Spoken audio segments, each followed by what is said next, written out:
এটা একটি বিশাল ড্রাগন বাগান। বাগানটির অবস্থান হচ্ছে আমসরহাট দিয়ে যে রাস্তাটা লামা রোডে উঠছে, ওটা কম্বোনিয়া। এই কম্বোনিয়া পৌঁছার আগেই এ পাশে বড় বাগান হচ্ছে ড্রাগনের, এবং বলতে গেলে এটা 3-4 একর হবে। এ পাশেও ড্রাগন বাগান, আর ওই পাশে কিন্তু বিশাল এক বড়ই বাগান আছে। তা এবার দেখলাম যে প্রচুর ড্রাগন আপনার এখানে প্রতিটি গাছের মাথায় মাথায় ইনশাল্লাহ ধরছে। আমার মনে হচ্ছে এবার যথেষ্ট একটা ভালো ফলন হতে পারে। বাগানের তো কাউকে পেলাম না, তাই পুরো ডিটেলসটা বলতে পারতেছি না। চোখের দৃষ্টিসীমায় মানে যতদূর দেখছি চমৎকার একটা ড্রাগন বাগান হচ্ছে এখানে।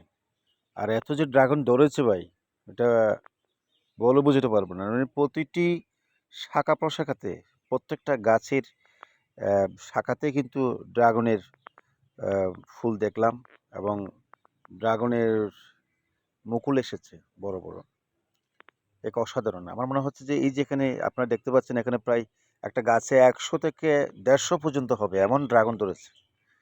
যেটা ড্রাগন যখন তোলার সময় হবে তখন কিন্তু যদি আরেকবার আসতে পারি তাহলে হয়তো ক্লিয়ার বুঝতে পারবো।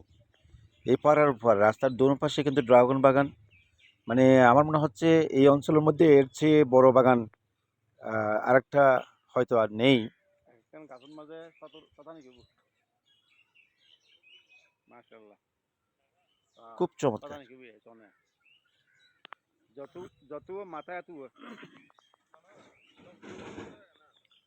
দশ এই কেজি যে তো দেখতে বেশি হবো। পাচ্ছেন, এই যে প্রত্যেকটা ড্রাগনের গাছের মানে ড্রাগন এসেছে কিন্তু। এই আপনি যেটা দেখেন সবখানে আহ, প্রচুর ড্রাগন। এবারে একেবারে না হলেও এই বাগান থেকে কয়েক লক্ষ টাকার ড্রাগন বিক্রি হবে। আর এর পাশে যে বড়ই বাগান দেখছেন, এটা গত 2 বছরের মধ্যে মনে হয় সৃষ্টি হয়েছে। এর আগে এখানে পেঁপে বাগান ছিল, বিশাল একটা এরিয়া। আহ, এখন সেটাকে আপনার বড়ই বাগান করা হয়েছে, খুব উন্নত মানের বড়ই। আহ, আমি কিছুদিন আগে এসেছিলাম, তখন বড়ই গাছগুলো খুব কাটা ছিল, একেবারে ন্যাড়া করা হয়েছিল। এখন দেখি যে আবার আহ, গাছে পরিণত হয়েছে, এবং ইতিমধ্যে ফুল এবং কুল দুইটাই এসেছে। যদি হাতে সুযোগ থাকে, সময় থাকে, বেড়াতে আসতে পারেন, এখানে দেখে যেতে পারেন। এবং আপনি যদি উদ্যোক্তা হয়ে থাকেন, নিজের কোনো পরিকল্পনা থাকে, তাহলে নিজেকে নিজের পরিকল্পনায় সাজাতে পারেন যে আপনি একজন এরকম একটা বাগানের মালিক হতে চান।